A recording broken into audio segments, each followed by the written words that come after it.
All right, all right, all right.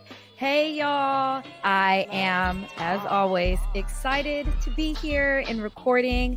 And I just want to say thank you to everybody that's been listening. We've been having a blast, even dropping the episode last week about Brooke during the election, which we just found out yesterday that, we have a new 46 and a Black female Indian of immigrant woman is our VP. So, we're all turned up in here. So this podcast is all about taking the story that you're supposed to tell, throwing it out the window, and telling your unapologetic story the way you want to tell it in your own time, in your own words. And we do that here.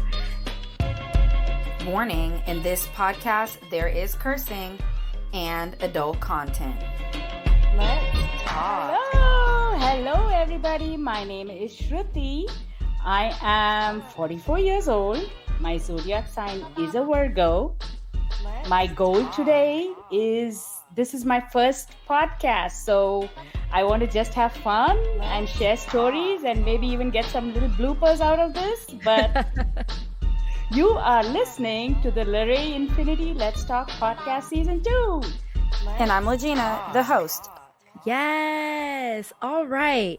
Okay, y'all. So I met Sruti through an online platform because that's what 2020 is about. And we had the best meeting. We had about an hour conversation. She's amazing. She's a mother. She's an entrepreneur, which it falls right into season 2. So when I started conceptualizing what exactly I was going to do in season 2, I was like, oh, this is perfect. And I just appreciate your smile. The part of the story I learned from you, the fact that you're so active with your kids and other kids and you're bringing education and light to everybody. I appreciated that. And I had to have you on the show. So we are here. Thank you. I think my first lunch club meetup is memorable. It was you. Thank you. I appreciate that. What's impacted you the most in your life? Shall I be honest? Absolutely. My second child.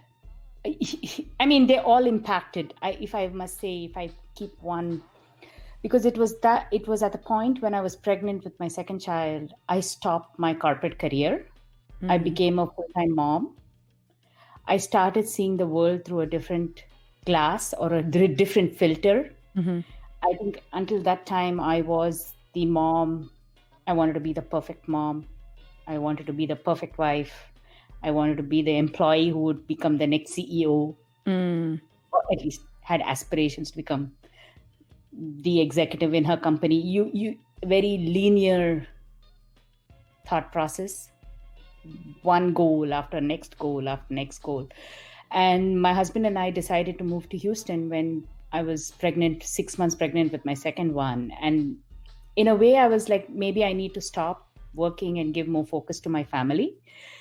And that's what I did. And I think through that and once that happened, just becoming a small business owner and the path I have taken has impacted me. I have learned so much more about me. If you had asked me at 35, when I had moved to Houston, what I was like, ooh, I am in a corporate career. That was a label, like you just said, label on me. Mm-hmm. But if you ask me now who I am, I'll say I want to be that community leader that helps students, right?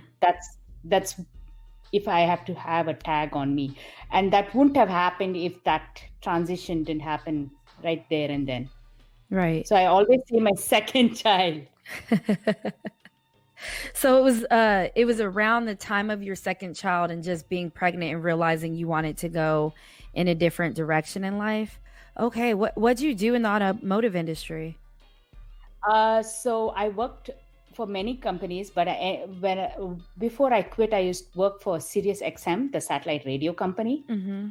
So a lot of the radios you see in the Chryslers, the Hondas, the Toyotas, all the car makers. So I led a lot of those launches to make sure that satellite radio got in those cars. Now streaming is kind of the deal. I miss my stations, my Sirius XM stations, but no, that if I must say, those 10 years working for the corporate industry, though, gave me my skill set. like how to juggle things, how to be a good program manager, how to do good in marketing. All that, I have to thank the automotive industry. But as a person, I think I learned a lot after quitting the automotive industry. Mm-hmm. It kind of propelled you forward in some type of way. Yes. All right. So, where did you grow up? What did that look like? Talk about your family life and everything like that. Oh my God, that's a different era, a generation. So I grew up in India, in a southern city called Bangalore. Bangalore. So that's where my parents still live. That's where I was for the first 22 years of my life till I came to the US. And wow, growing up in India was simple. I got a half an hour of TV on Wednesdays, Fridays, and Sunday evening we would watch movies. And Sunday morning I would watch my Disney show. I'm just giving you, and then school, my dad dropped me to school from my pre-K kindergarten years all the way up to 10th grade. I led a very sheltered life. There wasn't much of going out. I think all that started only in college. But till 10th grade, when I was in a Christian school, and I keep telling everybody till 16, till I finished my 10th grade, I considered myself more of a Christian than a Hindu, who I truly am. Every day we had a religious Christian ceremony to open the day up. And I was okay with it. And even today, I'm still okay with it, because that's kind of part of who we are in India, because most of the schools are Christian schools. Though my parents, my family are Hindus, and I am a Hindu too today. Certain religious talks that happen in the US, I find it interesting, because I am one religion, but I went to a school with another religion. And I'm okay with it. And then what happened after that? Did you go off to college? Did you move out? What happened? So I did it's called pre-university college, before you join your undergrad. Kind of give you a flavor for what college would be. It's kind of like, think of like a junior college. And that's when I got my first vehicle. I got a motorbike, a moped, what we call in India. So that gave me a lot of independence. So I could go to college myself, drive myself, and a little pocket money, which was mainly for gas, but I would put less gas and more in my pocket.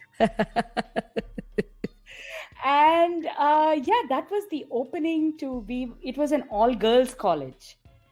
But it was interesting. I went to an all-girls school, then I went to an all-girls college. Then I did my undergrad, which was a co-ed college, engineering college. And then I came to the US. But till 10th grade, it was like you were in a little cocoon, in a sheltered life. But everything kind of opened up. I had made a good set of friends. Oh my God, we partied hard and we studied hard. Okay, what did you study in undergrad? And then I want you to talk about this pocket change that you had and what you did with that, because you said you partied. Don't think I don't miss much. I don't miss much. So you're not. I don't. You miss are much. good. I shouldn't have put that down. Oh my God, those are skeletons in the closet. So so I did my undergrad. It was electrical engineering, and I guess my parents were liberal, which they are those times, and even today. They wanted me, they didn't want to say, okay, just study. My dad was pretty outgoing. So as a youngster, no, this is total taboo in the US. But as a young 15-year-old, 16-year-old, he's like, come on, you can have a sip of beer. So he loves his beer. He loves his glass of beer. So I would drink a little bit beer. And then my city became this pub center in India. Like there was a pub literally every third building in the center of the city.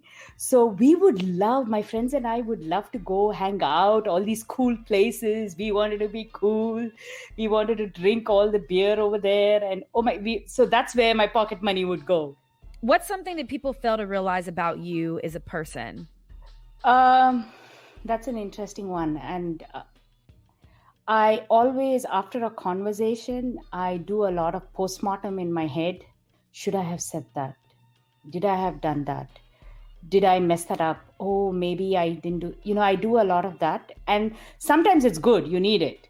But sometimes it's not good, where it's just a friend or it's a close friend and nobody had, oh, was there a double meaning in that? Or why did they think that? Or why did they choose that and not this? Why did they choose that friend and not this friend? Or why did they go and there? All these things, my brain runs. So I've had to, I think now, thanks to COVID, I won't say it's gone, but I have been, because there's so much time at home and time to reflect. You're like, it was kind of bogging me down. Especially when I had to shut down the business, right? Or if I had done, maybe I wouldn't have been at this spot right now. If I had done this, maybe I wouldn't have been here. Maybe I'd have some more money to keep this business out longer. So that self introspection, but also sometimes to a negative aspect where, you're always thinking about, what did I do wrong? What did I do wrong? And that's a big thing in me, that's been like one of my goals this year, is try and bring that negativity down. And the COVID and being home and getting more time to go for a walk, do something by myself, like just something simple, has been helping me to like align, because until then I was in this very negative phase, which nobody will ever believe that I'm negative, but it's not negative to somebody else, it's to myself.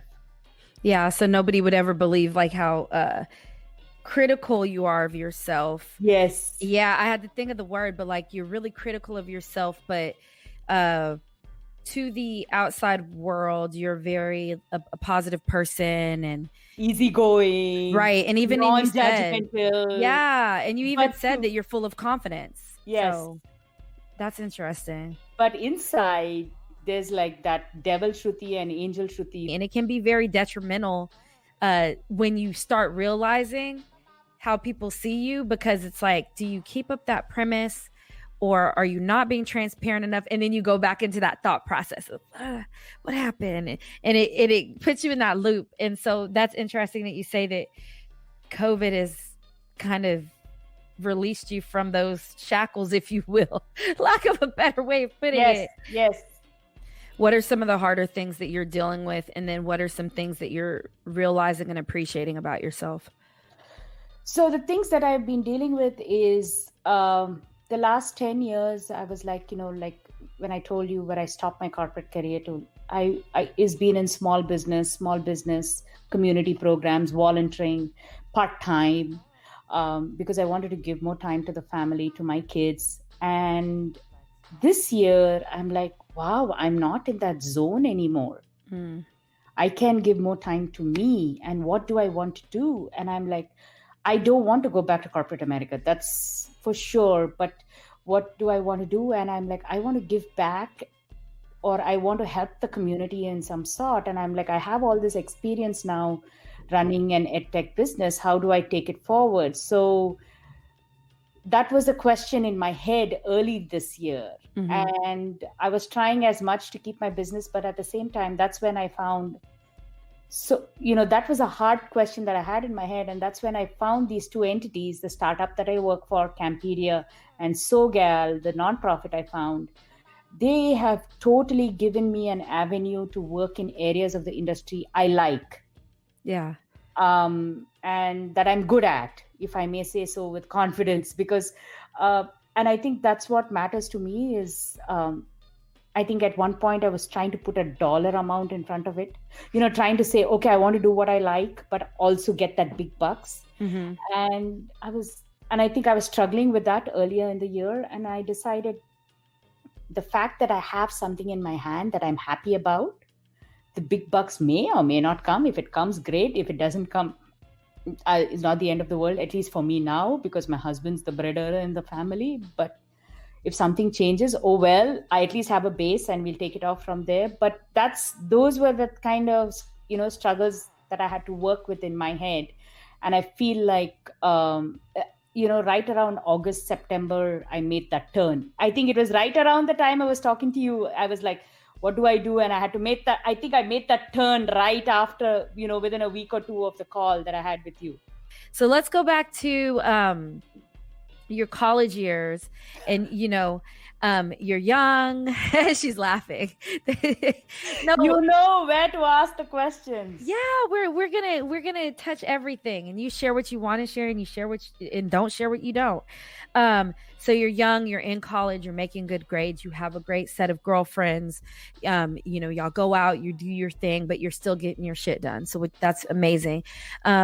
When did you move to the United States? How'd that happen? What was your matriculation story?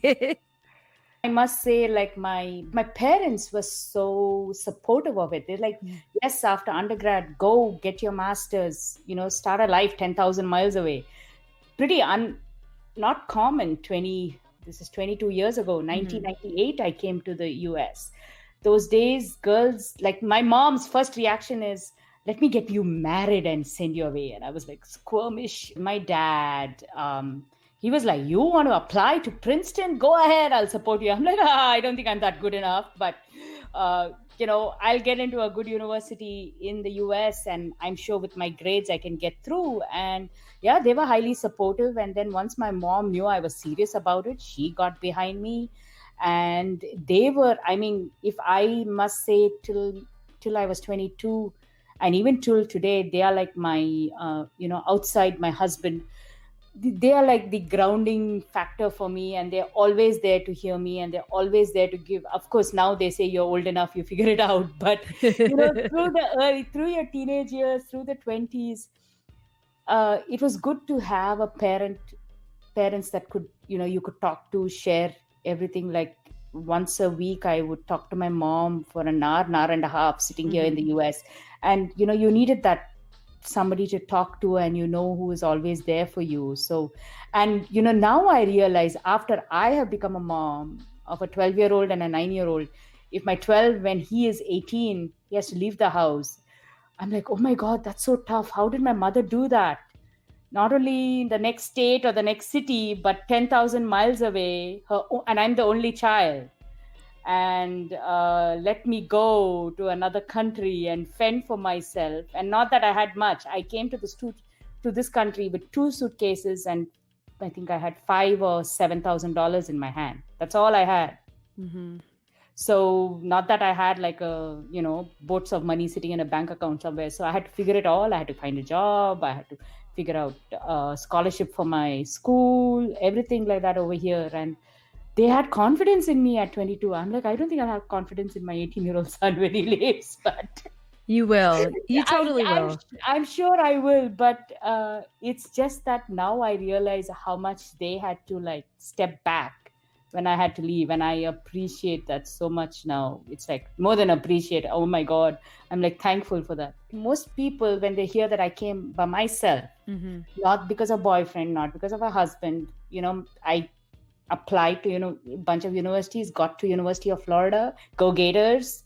All right. Oh, let's take a moment, because we have been all season, ladies and gentlemen, it is our time to shout out the University of Florida, the Gators. Thank you for facilitating Shruti's learning in life here in the United States. All right, shout out Gators.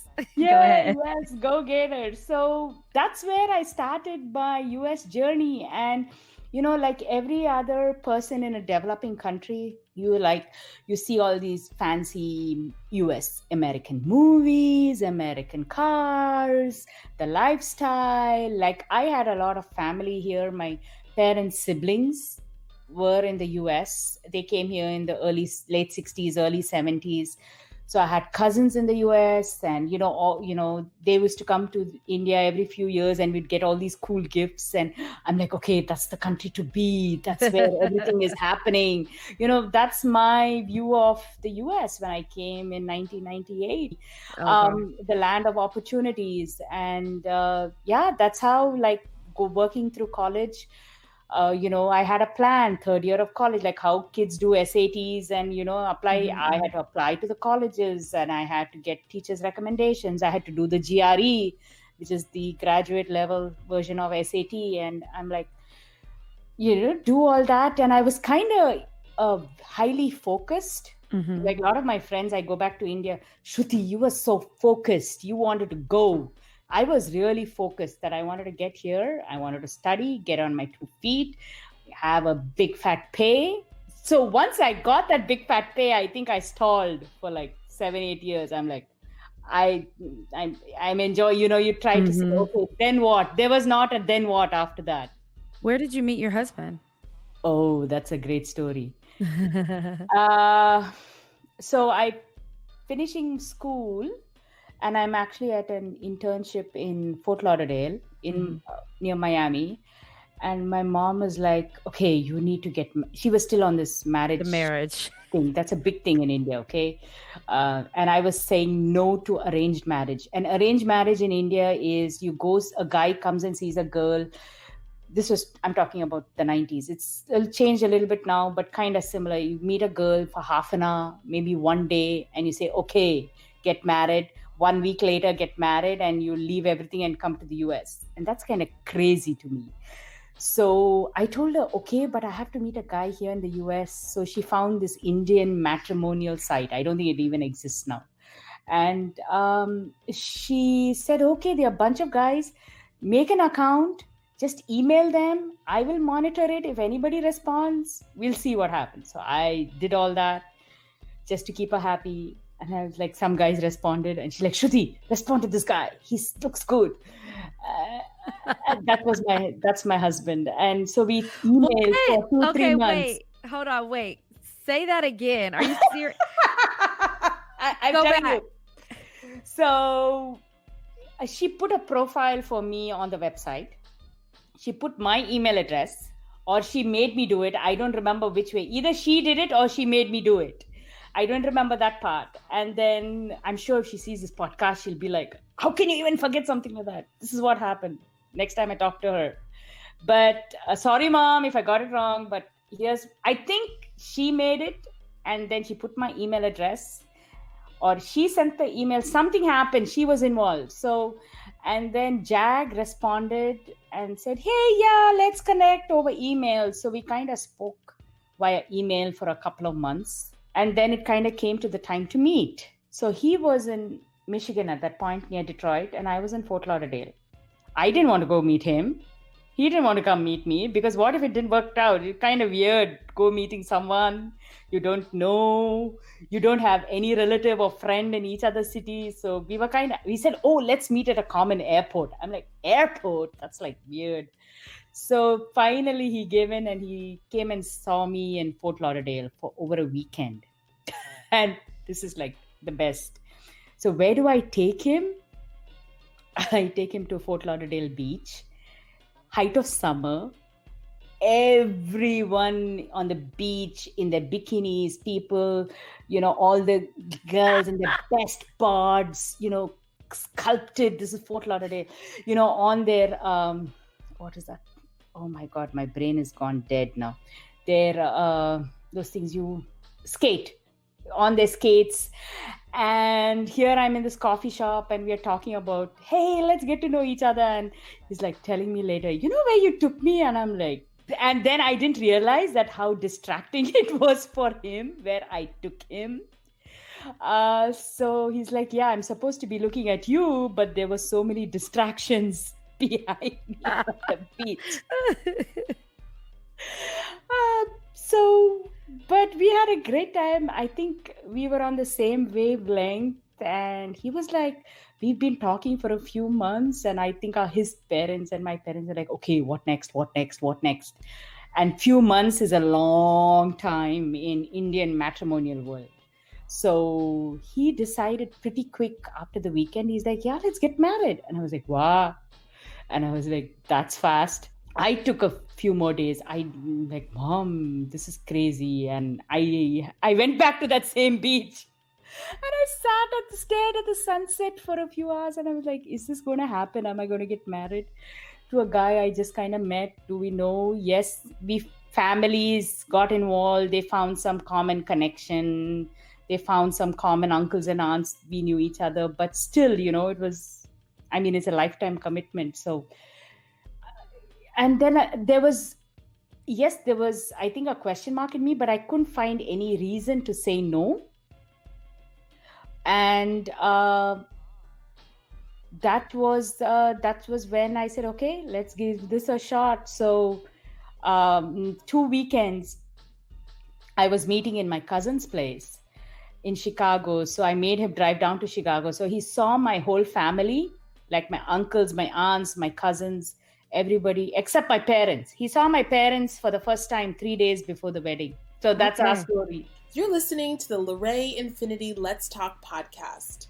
It's that time of year again. Sale, sale, sale. This year, let's spend our dollars with small businesses. Black and brown businesses, sign up for our live virtual market, and shoppers, make sure you're in our virtual shops. Check us out at pointedspaces.com and on Instagram @_open market.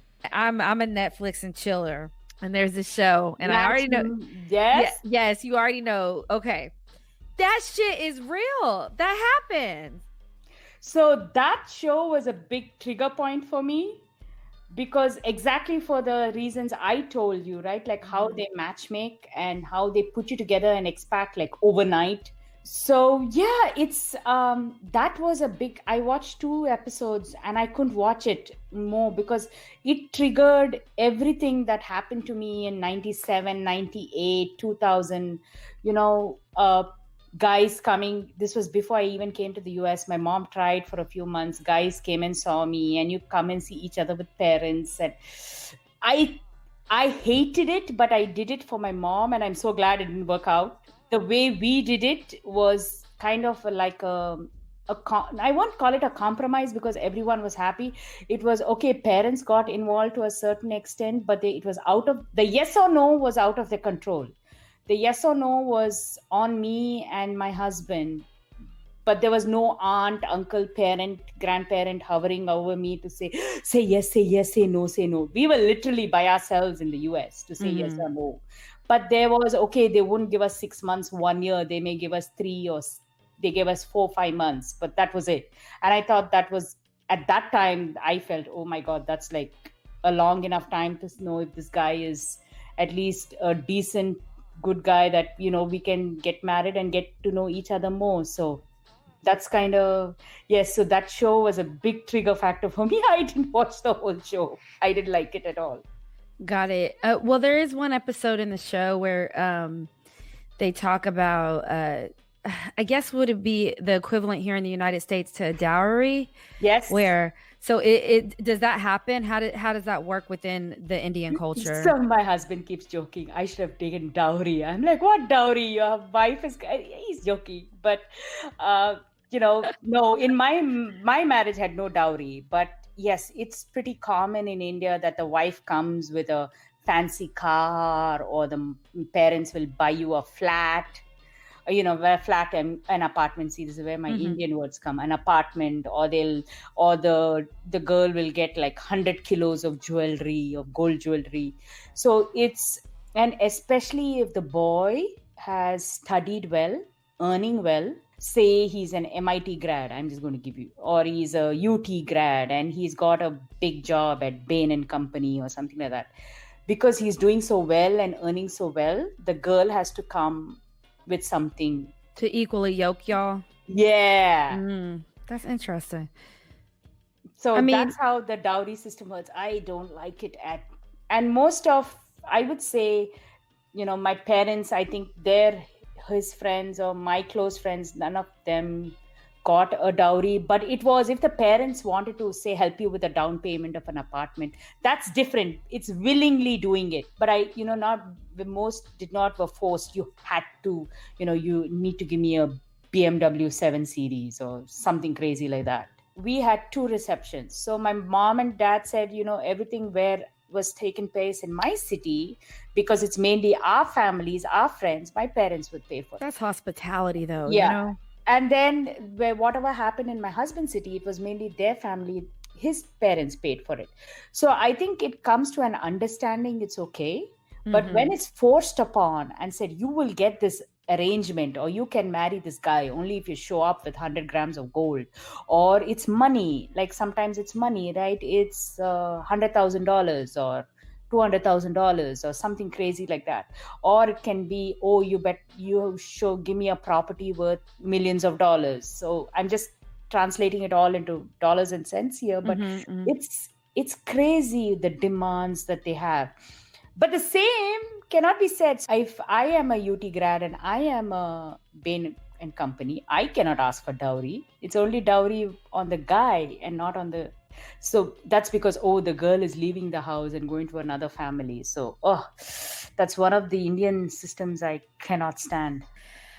So you meet your now husband on what would be considered a .com with an email. And then where do you go? What do? You get married within 6 months, you said? Like, how did all that work out?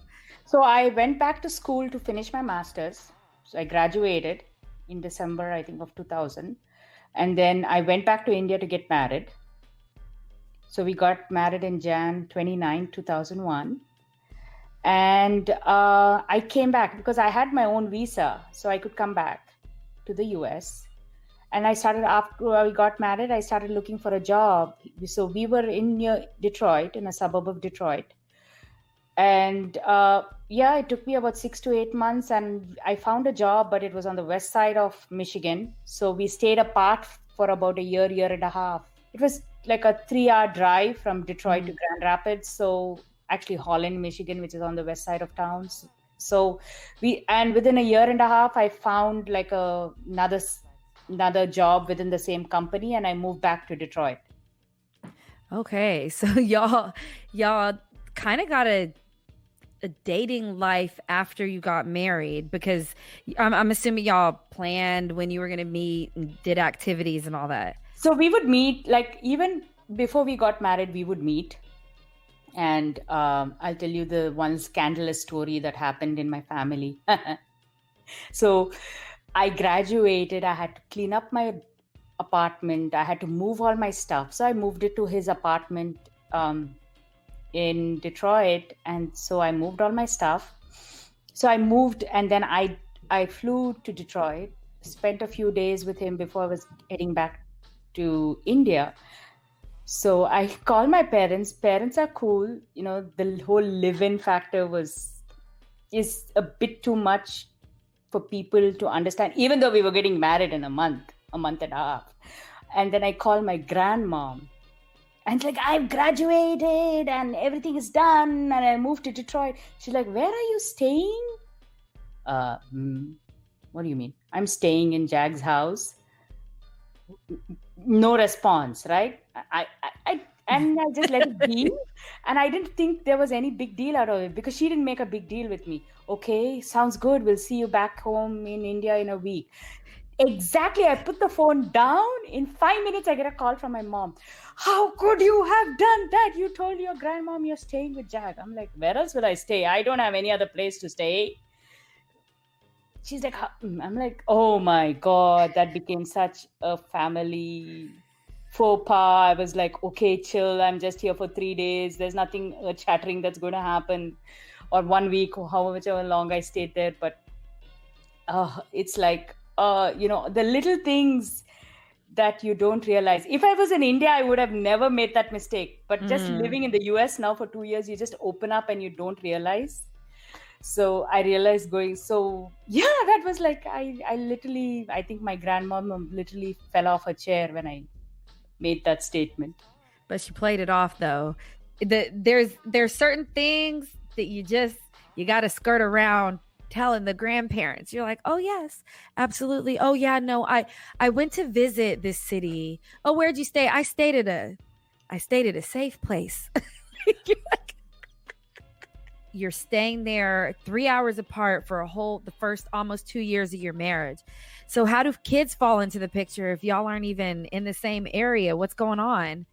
So we met weekends. We would travel a lot. Kids didn't happen for a while. So both of us agreed, at least for 5 years, no kids. And we married young. So I was 24 and he was 27. So we married young. So we could give ourselves some time to just be us. And so we took a long time. I didn't have kids. I was 31 when I had my first one. Oh, nice. So I took my own sweet time to have my first child. So were you in love when you got married, or did you like find love through these experiences? Were y'all best friends? How does that work? I think if you have to be honest, the first thing is it's a very logical reaction because I'm like a very logical thinker. What is pros? What is cons? I can't find anything. That was my initial thinking. But then I also liked him because he was so cool and chill and he was like, he didn't care if, like typically when a guy comes to meet you or you meet with family, there's a big feast and there's a lot of food. I gave him a frozen dinner because that's what I was eating. Okay, so wait. So the first time y'all had a date, so after the coffee shop and all this stuff, the first time y'all had a date, you gave him a frozen dinner. In my apartment that I shared with 2 other girls. He came home and he's like, oh, we were tired. So he's like, I don't have anything to cook. I have all these frozen dinners. Opened one for myself and opened one for him. And that's what we ate for dinner that night. And I was like giggling to myself because I'm like, at home, you'll be given a big feast and there's so much food. And each parents will bring bunch of goodies to share with each other. And here we're eating a frozen dinner. So I'm like, he's so easygoing. There's no expectations. And, and that's what I liked about him. So I think it was a lot of attraction too. Like he was attracted to a strong woman, independent, not the coy, docile. So he was attracted to that. And I was attracted to the farm. Oh, he's cool, chill. You can have a drink with, you can have coffee with, you can take him to the beach, you can screw up the dinner. There was a lot of things about me that was attractive to him. So I think that is what attracted both of us. So that was it. And then we both... I love to travel and explore. That's been my thing. My mom did a lot of that in the 80s. If you won't believe it, from India, she traveled to Europe and US for adopting to share the kids. The people would adopt kids from India. Mm-hmm. So the kid had to travel to Europe or the US. So my mom would take the kids and go with her.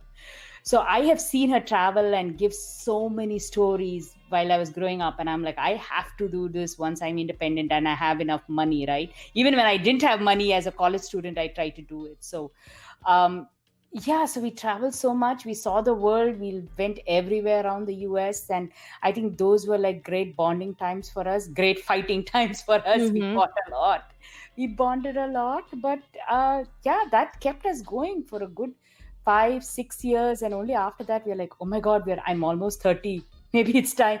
And growing up, my mom never told me, oh, you have to have a child by 30. I didn't know about it. I didn't know about this biological clock until my friends started having kids, and I'm like, why are you having kids so early? Wait till 30, 35. They're like, are you serious? You need to have kids before 30. Your biological clock is running. I'm like, wow, what clock? You're listening to LRI Infinity Let's Talk podcast. If you love to support small brands, you should download the WOMI app, the first directory app for women and minority-owned small brands. And if you've got an online shop, create a free brand profile in less than 10 minutes. Just search WOMI in Google Play and App Stores. I have a funny story, though. It was like last Thanksgiving, the family and we went to Belize and Guatemala. So we go in, we check in. We are at the gate, and just before boarding, they said, parents with kids or adults with kids, come. They made some announcement. So we went in and they looked at all our passports. So I don't have the same last name as my kids. So they said, prove that these are your kids. I'm like, what do you mean prove that these are? I've never been asked that question. I, for a minute, took offense. I'm like, what do you mean prove these are your kids? They are with us and they call me mom. What more do you need? Birth certificate. I said, I don't have it. They said, oh, Belize has this thing that if parents don't have the same last name, you have to prove. And I was like, I have traveled so much all over the world. I've never heard this anytime. And they said, no, there's a lot of child trafficking. It needs to be done, blah, blah, blah. So they gave us a big story, sent us back home, and they booked us a ticket and came the next day. Right? This was United Airlines.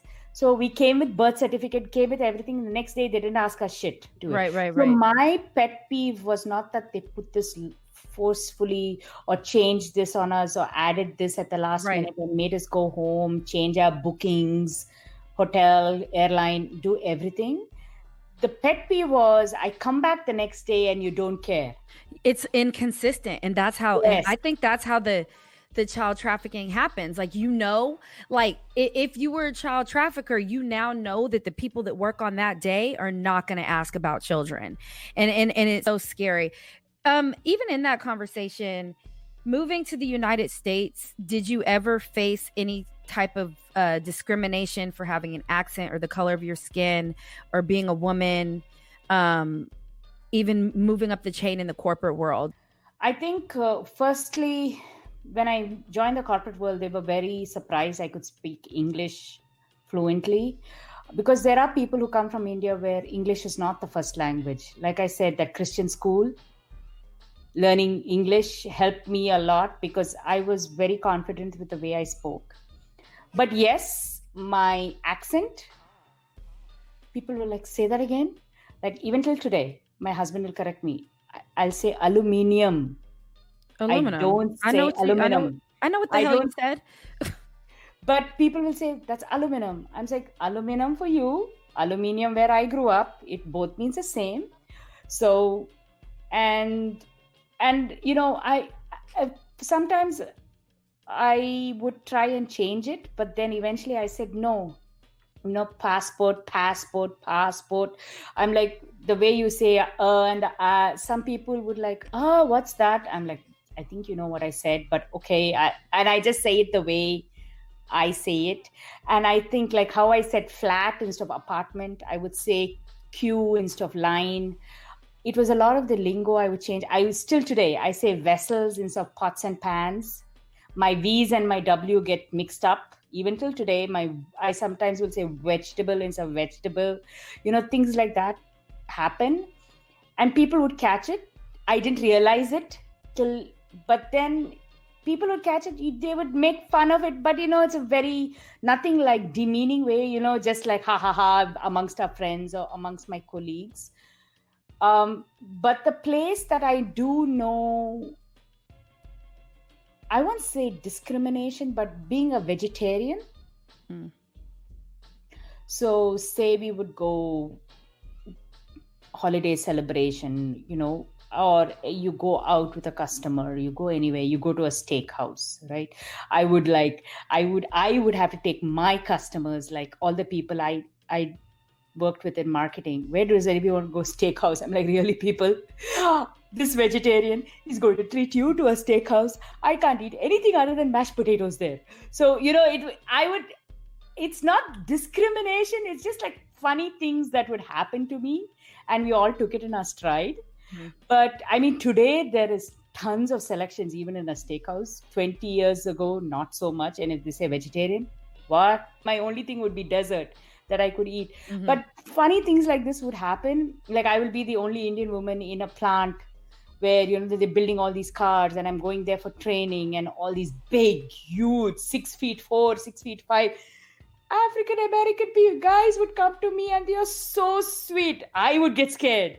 Yeah. Because I'm like, how am I going to train you? You look like a daunting force on me. Right. Right. It's just things like that would happen. But I must say, my time in the automotive industry, like I was always surrounded by engineering guys, surrounded by guys. I say my interaction with women was very less that first 10 years because I was husband at home, guys at work. I was very comfortable with guys.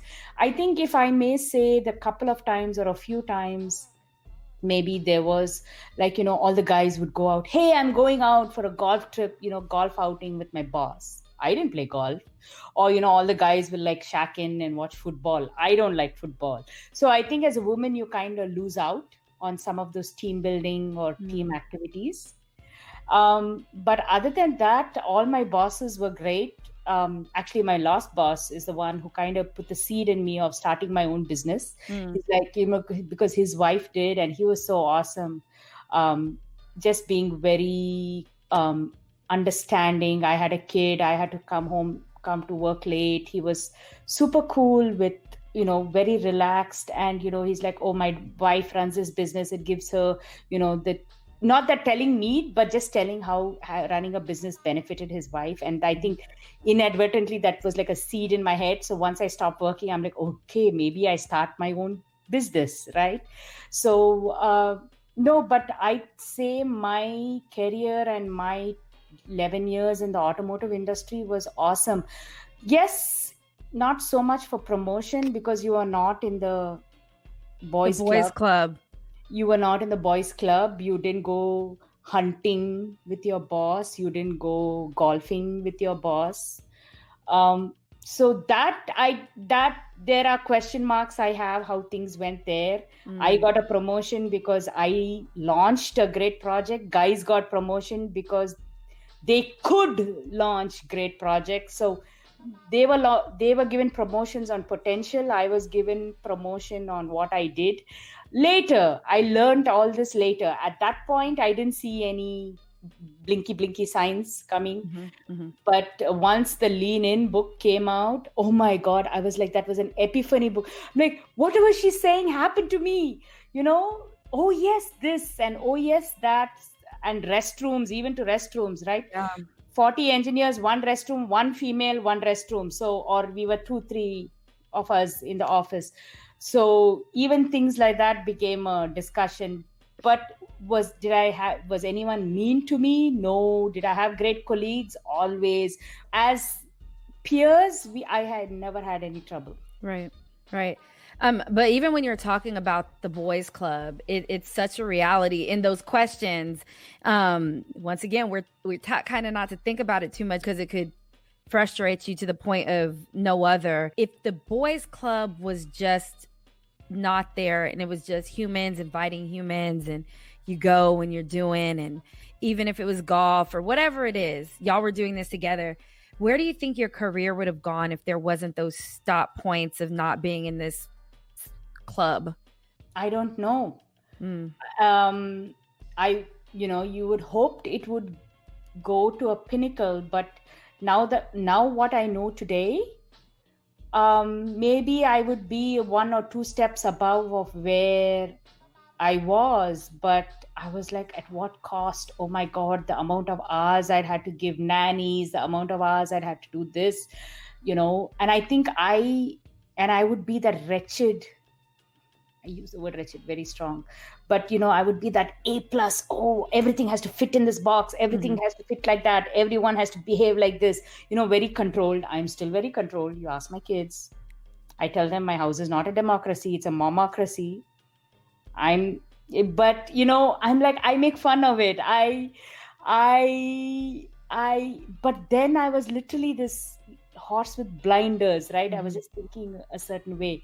Now it's a lot more fun and coy and jovial and, all that. But I would have been a different person, and I don't want to be that corporate person. I would have, even if I got all the money in the world, I'm a way better person today because of that decision I made at 35. Yeah. So your momocracy. I didn't want to use, I say I'm the dictator in the house, but I didn't want to use that word. But I made up this momocracy because I'm like, whatever I say, just rules. Yes, it's no rules. Questions asked. So your momocracy, does that include, so you have a daughter and a son, and does this include college, arranged marriages? Where does your momocracy turn into this liberalness that you were handed down? So I tell my son, anything from high school onwards, chill. Okay, cool. I have no problems with dating.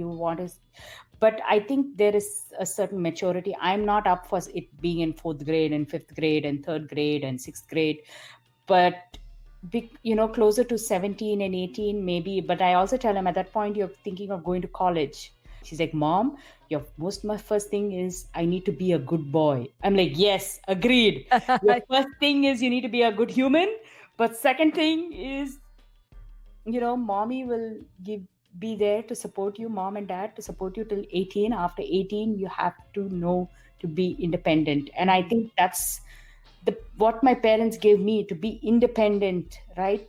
It's such a strong feeling, because yes, you make pitfalls, you make money mistakes, I remember telling my mom I was eating baby carrots that whole week of my exam, and she cried. I'm like, don't cry, that's fine, I'll make up the next week. But for her it was a big deal, and I think my kids need to learn all that and get away from the shelter of their house. So I tell them it's important. 18, you go find what you are good at.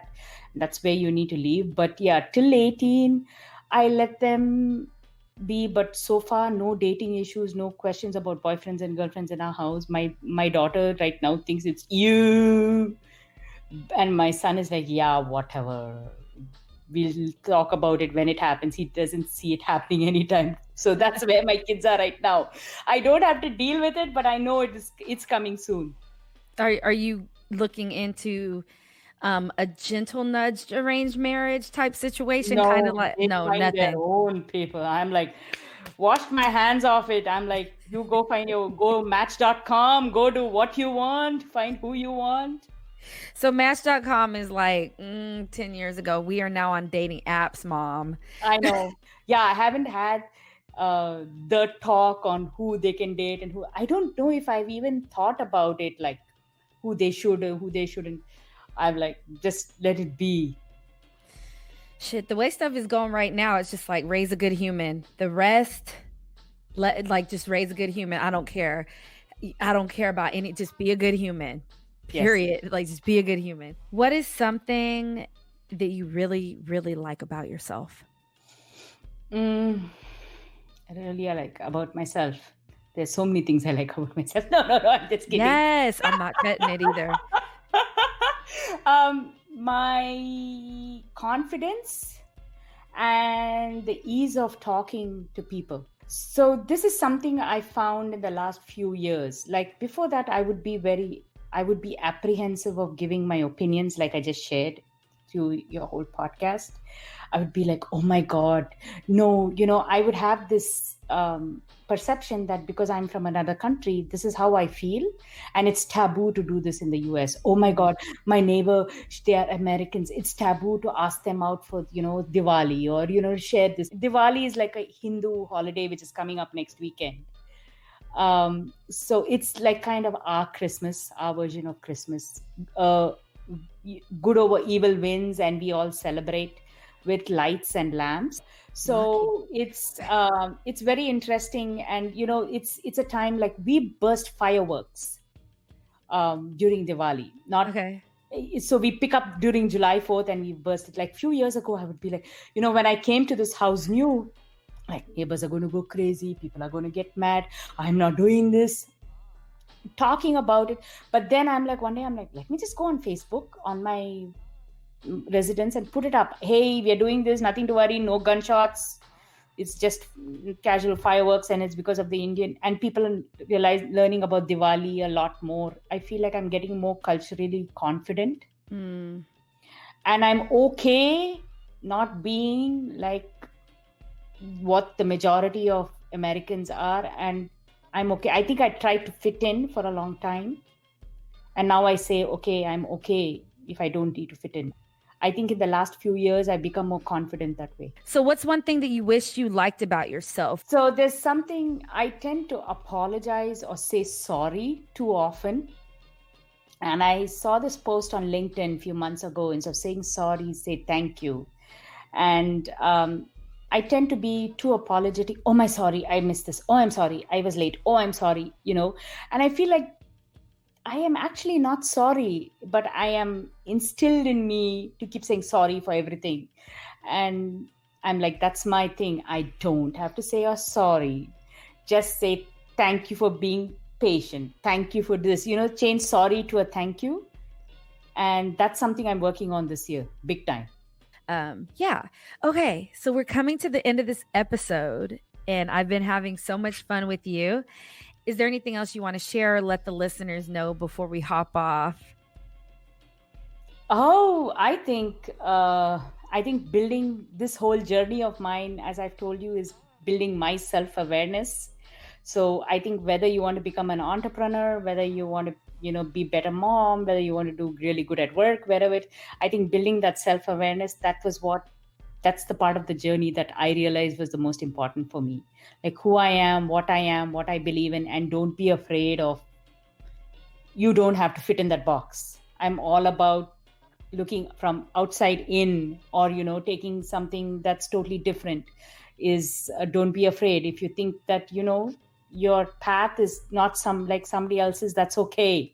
And I think that'll actually have a lot of stories and give you a lot of confidence. Hell yeah. Our stories make us who we are. Everybody, thank you so much for listening and tuning in. I appreciate all of my listeners. I appreciate more when you give me feedback and reach out to me. So please do that, whether it is on the Instagram page or on Facebook or via email. I'm always available to talk, answer questions about my guests, because we are very open and trying to be open and trying to celebrate our lives, and questions and people knowing or knowing that people care and are listening is part of movement and growth. So please reach out. And as always, when you're walking out there in the world and you're living life, one, be a good person and try to be empathetic to people, but always tell your own story, be your own brand, live your own truth, and stand in your moment. All right, y'all. My name that hasn't changed. It's still Shruti, and I'm still 44 years old.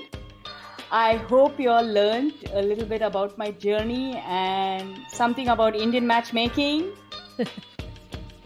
And that you find your own path, and don't be afraid to take the one less traveled. And you just listen to my story as I live my truth and stand in my moment on LRI Infinity Let's Talk Podcast Season 2. Yes, thank you so much. Beep. How old were you when you moved to United? Bit, dad. Beep. What do you need? Pasta? I'm like, I'm like, it's like you really had no choice. Beep. I was doing fish lips. So you put your lips together and then you suck in your cheeks, turn to the side. I look as if I'm kissing. That's cute. That you had it.